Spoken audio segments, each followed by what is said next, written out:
El mundo, la economía, la salud, todo se está transformando. ¿Qué podemos hacer nosotros para estar un paso más adelante? Este 2020 nos sirvió de mucho aprendizaje, de ser flexibles, de ser empáticos, de transformarnos en el cambio. Pero ¿qué podemos hacer este 2021 para estar preparados para ese cambio? Lo primero, quiero recomendarte este libro que me sirvió muchísimo, ya que lo leí antes de que sucediera todo este tema de la pandemia y me permitió mirar un poquito más el futuro. Y eso es lo que tenemos que hacer el día de hoy. Soy Brenda Baluarte y quiero invitarte a que te suscribas, si aún no lo has hecho, a mi canal y que me sigas también en mis otras redes sociales. El día de hoy vamos a hablar de la nueva economía. Y para eso, obviamente, del viaje del héroe tenemos a un experto del tema, el señor Ernesto Aramburu. Desde Chile se está conectando. Él no solamente es arquitecto, economista, sino que también asesora a las empresas más grandes de Latinoamérica. Por eso es importante que desde su experiencia, desde su expertise, nos cuente un poquito qué es lo que está pasando, qué es lo que él ve que está sucediendo en Latinoamérica, pero sobre todo que nos dé esas pautas de qué hacer para este 2021. Soy Brenda Baluarte y esto es El Viaje del Héroe.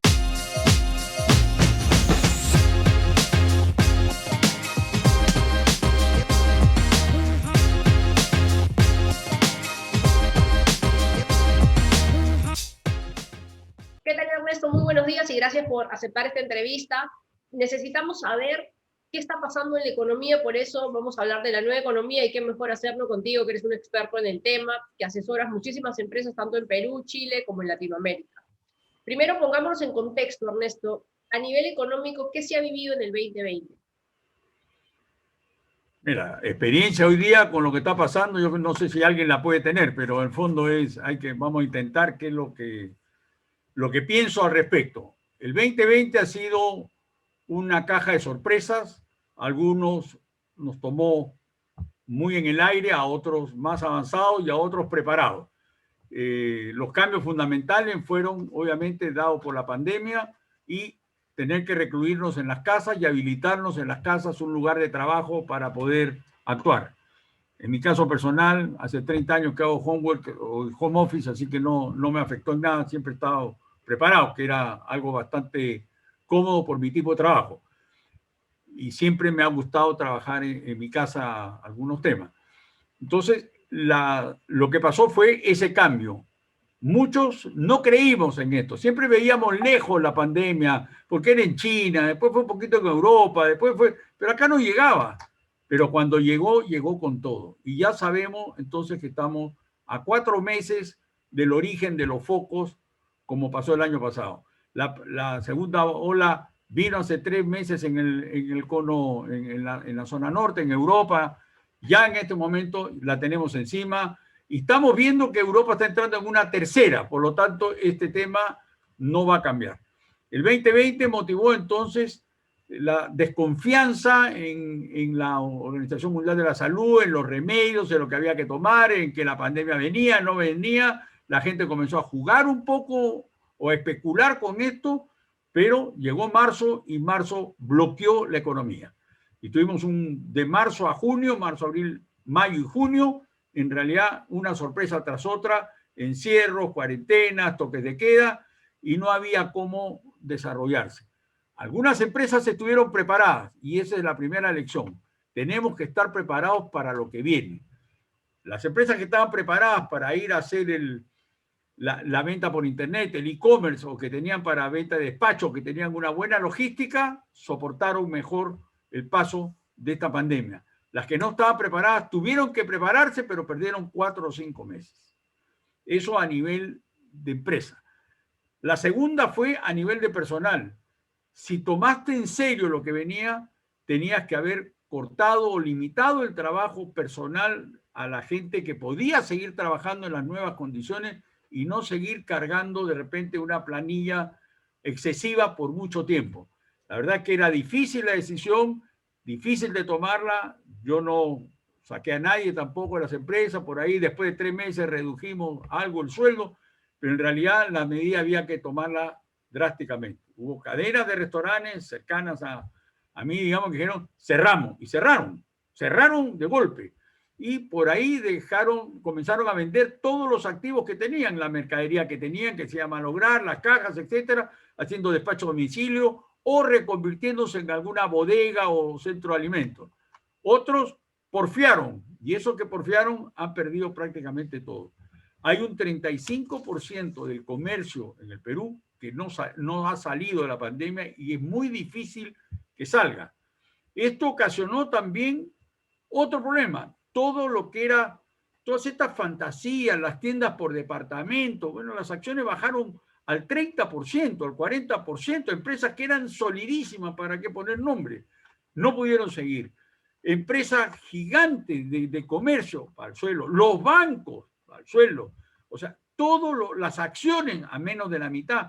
Entonces, todos los rubros se vieron afectados y al final uno pierde por el negocio propio, por el trabajo cuando era dependiente, por las empresas en las cuales había invertido si que era accionista, y lo único que se ha ido manteniendo es aquellas empresas que satisfacían una demanda insatisfecha en gran escala. Por ejemplo, en el Perú, tú hablabas del sistema inmobiliario, acá tenemos un déficit en el Perú de 1.800.000 viviendas que están faltando y que necesitan hacerse, y cada año hay más déficit de vivienda. Por lo tanto, la vivienda tiene un mercado que a veces se ajusta o no, que es un problema de tasa de interés, pero el mercado existe. La alimentación no podemos suspenderla, por lo tanto, es otro mercado que sigue caminando. Entonces, hay que reinventarse. El que tenía restaurante tiene que convertirse en delivery. El que cocina rico en su casa, comenzar a hacer postres, platos, servicios, menús, y comenzar también a distribuirlo. Y ojalá en forma profesional, con su RUC, con sus boletas, para poder despachar y no tener problemas. Entonces, hay que reinventarse. El 2020 ha sido una gran lección. Creímos que salíamos en agosto, septiembre, volvimos a complicarnos en octubre, y ya la medida que tomaron anoche es catastrófica. O sea, en este momento era el gran pleito. Si hacemos una cuarentena, se para la economía. Para que no se pare la economía, nos seguimos enfermando. Y ahora tenemos tantos enfermos que ojalá las cifras que estén dando sean reales y no sean mínimas a la realidad actual. Va a ser por un largo tiempo. Yo creo que estos 15 días no van a ser 15 y esto va a seguir andando. Por lo tanto, este es el momento de pensar y decir en qué invertimos, en qué nos preparamos, qué es lo que debemos hacer para ir hacia adelante. Y ahí justo me surge una pregunta que es interesante, ¿no? O sea, tomar el 2020 como la gran lección de prever de que todo está cambiando, porque también se está asumiendo mucho que, bueno, viene la vacuna y todo vuelve a la normalidad, sin darnos cuenta que ya la economía, nuestras formas de consumo, nuestra forma de trabajar, nuestra forma de invertir ha cambiado. ¿Qué está pasando, Ernesto? Tú estás ahorita en Chile. ¿Qué está pasando a nivel Latinoamérica? ¿Cómo ves primero esta imagen macro y ahí vamos a ir entrando ya al tema de Perú? Bueno, vamos viendo que las economías, unas se van a recuperar más rápido, otras más lento. Perú sigue siendo un ejemplo en cuanto a que puede crecer un 5% este año, va a recuperarse un 5%. El resto de los países estamos del orden del 3%. El gran comparativo ejemplo es China, que va al 7%, pero China tose y nosotros nos enfermamos. Hace una semana China tosió y dijo, no compro más cerezas. Y el precio de las cerezas se ha venido un 40% abajo y es una de las grandes producciones de Chile, de Perú. Ahora viene el problema de los arándanos, que es el otro producto estrella en este momento en el agro peruano, y no sabemos qué es lo que va a pasar. Por lo tanto, el 2021 yo lo pensaría 2021-2022. Esto no se recupera en el 2021. Esto necesita un par de años para poderlo hacer. Si nos vamos analizando por sectores, el agro va a seguir produciendo porque el agro no tiene mayor problema. Dependemos del poder de compra de los extranjeros y que tengamos, porque estamos exportando, y que tengamos la posibilidad de tener la mano de obra para cultivar y cosechar, que ahora no sabemos qué va a pasar con estos cambios. La construcción va a seguir activa, va a seguir vendiéndose, el precio de las viviendas sigue subiendo en promedio, o sea, no baja, los terrenos están estándares, no están bajando, y ahí hay que ver en qué invierte uno. Tenemos siempre el problema de que El COVID cuesta 4% más el valor de las construcciones por todas las mascarillas y conceptos que hay que hacerlo. Y cuidado que nos pueden plantear un aforo. Se está peleando para que el aforo de la construcción, se está demostrando que la construcción es donde menos se enferma la gente porque hay mucho espacio para trabajar. No es que estén trabajando todos juntos en el mismo lugar. No es así. Por lo tanto, debiera seguir trabajando, pero no dejan a la gente movilizarse fácilmente a las horas. Ojalá eso no lo complique. Bueno negocio, todo lo que tenga que ver con la salud, oxígeno, remedios, clínicas, casas de reposo, todo eso va a seguir caminando bien. Lo que es restaurantes, supermercados, mientras el restaurante sea de delivery, de despacho, va a seguir funcionando en una forma pareja. En el fondo hay que enfocar esto a un 80% de venta a domicilio y un 20% de venta en el local. Esa debiera ser. Gran negocio hoy día, los dark stores, las tiendas ciegas. Ese es el futuro en este momento del mercado. Porque son tiendas que se hacen en un garaje, digamos, una cocina que se hace en un garaje y de ahí solamente despacha. O es tienda que vende zapatos o ropa, vende por internet y de ahí solo se despacha. Este concepto de dark store, que ya está en el Perú ha sido de los pioneros en hacer esto, viene con todo y eso viene muy fuerte. Esto parte como un ejemplo cuando Amazon en Estados Unidos comienza a comprar los moles que estaban quebrando. Y al comprar los malls, ¿qué hizo? Convirtió cada una de las tiendas en bodegas de algún tipo de producto. De una tienda de zapatos, una de ropa, otra de prendas interiores, otra de deporte, etcétera. Y desde ahí eran como sus mini bodegas que despachaban. Para un solo éxito despachos. total. Entonces ahora eso es lo que tenemos que pensar. Ser compradores, distribuidores de algo. O sea, ser bodegas de algo. Ya estamos viendo en las grandes tiendas, Falabella ha cerrado varias tiendas para convertir la tienda entera en un dark store. O sea, ya no atiende público, por lo tanto el personal bajó de 300 personas a 15, ¿no? La luz reducida, no hay aire acondicionado, etcétera, y solamente atienden a los camiones que reparten. Lo mismo ha pasado con Ripley, con las grandes tiendas. Lo mismo está pasando con los locales comerciales. Eso hace también pensar que la renta de locales comerciales en el mercado va a bajar, porque se van a necesitar menos locales con puerta a la calle y más locales que se van a fabricar en subterráneos, en espacios que no tienen gran necesidad de ubicación, sino más bien estar conectados a vías rápidas de conexión hacia cualquier parte de Lima. Eso da muchas oportunidades.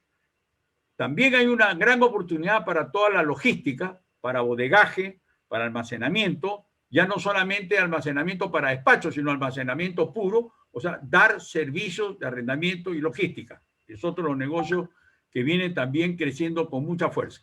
Ahí, Ernesto, te interrumpo porque hay un libro que tuve la oportunidad de leer hace 1 año y medio ya, o casi 2 años, que se llama El fin del mundo tal y como lo conocemos, de Marta García Alix, que hace todo un estudio sobre cómo va a cambiar supuestamente en 20 años el mundo, cosa que la pandemia ha acelerado este crecimiento, y uno de los modelos de negocio, digamos, más rentables justamente es Amazon, con esta proyección de tener todo en bodegas y solamente hacer despachos, inclusive despachos a través de drones, que ya los está haciendo, o sea, en pilotos, ¿no? Reduciendo una cantidad enorme de personal, incrementando el poder, digamos, económico de ellos, ¿no? Y reforzándose como marca. Entonces, es algo que ya se veía venir, que parecía algo muy lejano, que esta pandemia lo ha acelerado y que tenemos que empezar a mirar, como tú decías, el e-commerce, empezar a mirar el tema de bodegaje, el despacho, el consumo, porque ya el cliente de ahora ha cambiado, ya no es tanto de ir, sino va a ser más de esperar recibir el producto en casa, ¿no? Entonces creo que hay que estar atentos a eso, como tú dices, por lo menos 2022 veremos un horizonte un poco más claro. Ahora, ahí hay algo que es importante. En Estados Unidos, si tú pides algo a una tienda, una ropa para tu hijo, ¿no? Estados Unidos manda el delivery y te lo deja en la puerta de la casa. No toca el timbre, lo deja en la puerta. Y tú cuando llegas lo metes. Acá no se puede hacer eso porque no dura 10 minutos.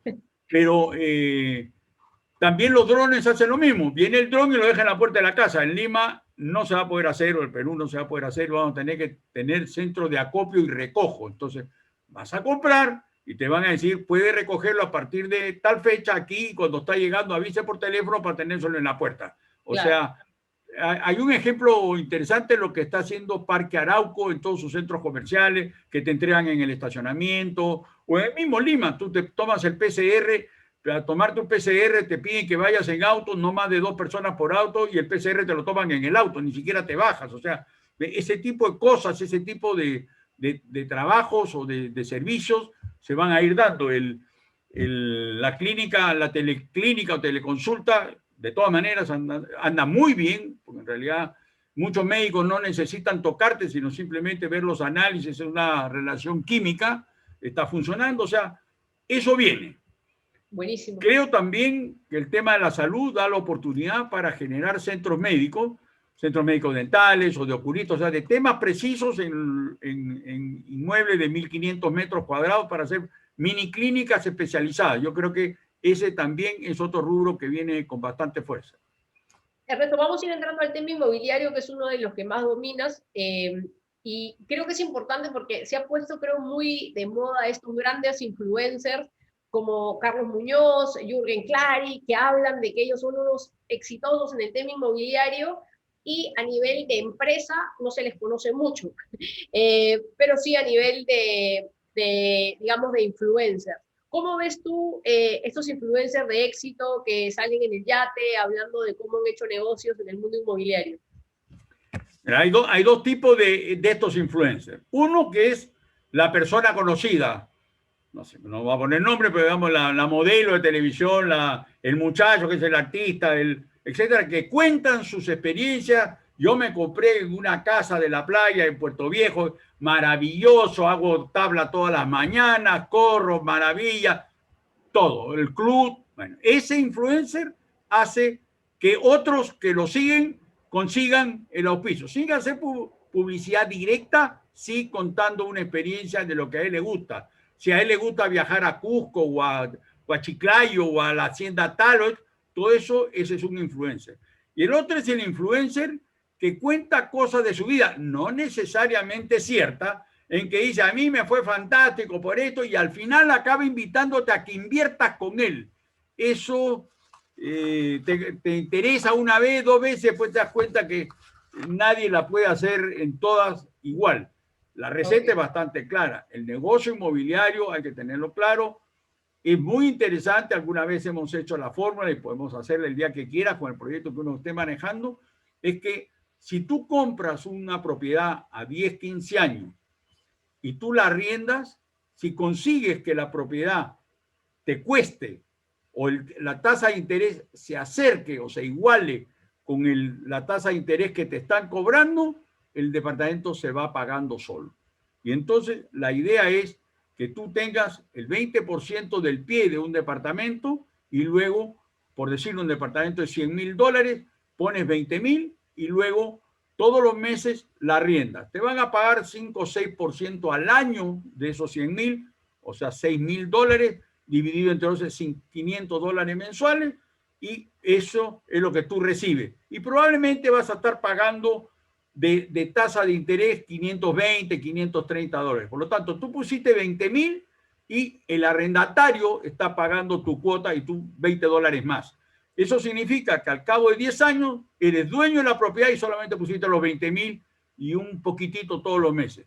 Ese es el mejor negocio inmobiliario. Porque la casa que compraste en $100,000, al término de los 10 años, lo más probable es que esté en $150,000, $160,000, porque se valorizan 3% por año compuesto. 10 años son 30% y más el interés propio de la moneda, el reajuste de año por año, te va a dar ese valor. Entonces te ganaste con 20,000 una propiedad que vale 160, 150. Ese es el mejor negocio, pero tienes que pensarlo a 10 años y tienes que tener la plata para la cuota inicial. Ese es el paso. Hay muchos emprendedores que nos siguen y es importante que sepan, porque a veces se dejan influenciar por personas que les dicen, como te digo, ¿no? Un poco de humo. Entonces es importante, si vas a entrar al mundo inmobiliario, saber realmente de qué se trata. Y esta fórmula es súper sencilla. Tienes que tener, como dice Ernesto, el 20% para arrancar, que es digamos, la cuota inicial, y luego lo puedes arrendar y cada mes vas a ir poniendo una pequeña cantidad y a los 10 años, pero es pensar a largo aliento, es pensar en un proceso que a veces a la gente no le gusta, ¿no? La gente quiere poner $20.000 y al día siguiente tener 40.000 y estar en Hawái veraneando. Un poco complicado. Ernesto, algunas conclusiones para cerrar esta conversación el día de hoy.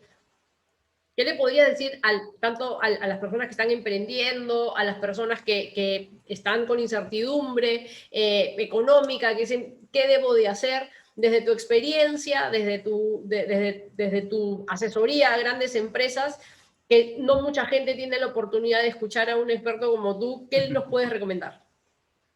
Mira, yo primero haría un brainstorming interior, o sea, decir, como te digo, qué edad tengo, cómo es mi grupo familiar, qué es lo que necesito, qué plata tengo, porque yo creo que hay que irse a un negocio de inversión inmobiliaria, básicamente, y si tengo que un negocio inmobiliario, separarlo. ¿Lo quiero para renta? ¿Lo quiero para vivir? ¿O lo quiero como negocio? Si es como negocio, tengo que buscar dónde hay una mayor rentabilidad sobre la inversión. Y eso está siempre coincide con los distritos donde está la mayor demanda de departamentos. Por lo tanto, hoy día estaríamos hablando de ese núcleo, ¿no? Si es para vivir, bueno, eso depende de cada uno. ¿Dónde me crié? ¿Dónde están mis amigos? ¿Por dónde vivo? ¿Por dónde trabajo? Y eso de alguna medida me debiera ir acercando. Generalmente uno es aspiracional o trata de irse más cerca a la meta que tiene hacia adelante. Siempre hay una teoría que dice que en el Perú la gente tiene la oportunidad de cambiar cada 20 años de grupo socioeconómico. O sea, si el padre era de un nivel socioeconómico C, el hijo, como el padre le ha dado todo al hijo, estudios, carrera, etcétera, el hijo va a entrar a la B, y si el muchacho en la B es capaz y emprendedor, etcétera, va a pasar a la A. Pero generalmente hay 20 años entre una transición y la otra. Y así se ha dado siempre en los desarrollos de Lima. Entonces, por otro lado, si como por edad uno va envejeciendo, también cambian las necesidades. Cuando uno se casa, tú te casas, tienes tus bebés, al poco andar de los niños vas a querer una casa, porque el niño tiene que correr, sobre todo acá en la pandemia. Yo tengo mi casa relativamente grande, pero tengo todos mis nietos y mis hijos metidos acá porque en el departamento que tienen no tienen a dónde salir, digamos, no se pueden mover. Y acá vienen y se alojan, y el jardín y la piscina van a eso.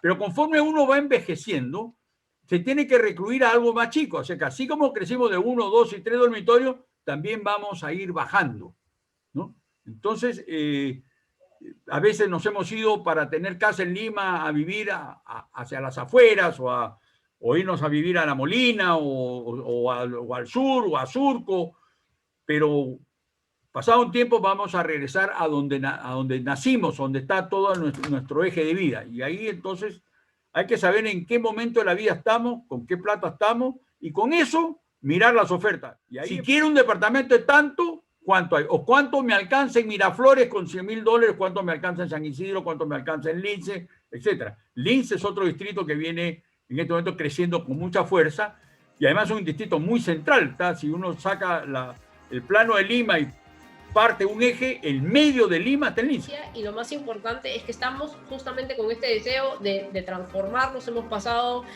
a poder también democratizar la información, de poder acompañar a las personas y que se hagan de este sueño que tienen o de esta meta que tienen de poder tener su casa propia, su departamento, una realidad. Así que muchísimas gracias y encantada de poder haberte entrevistado y poder conversar contigo una vez más.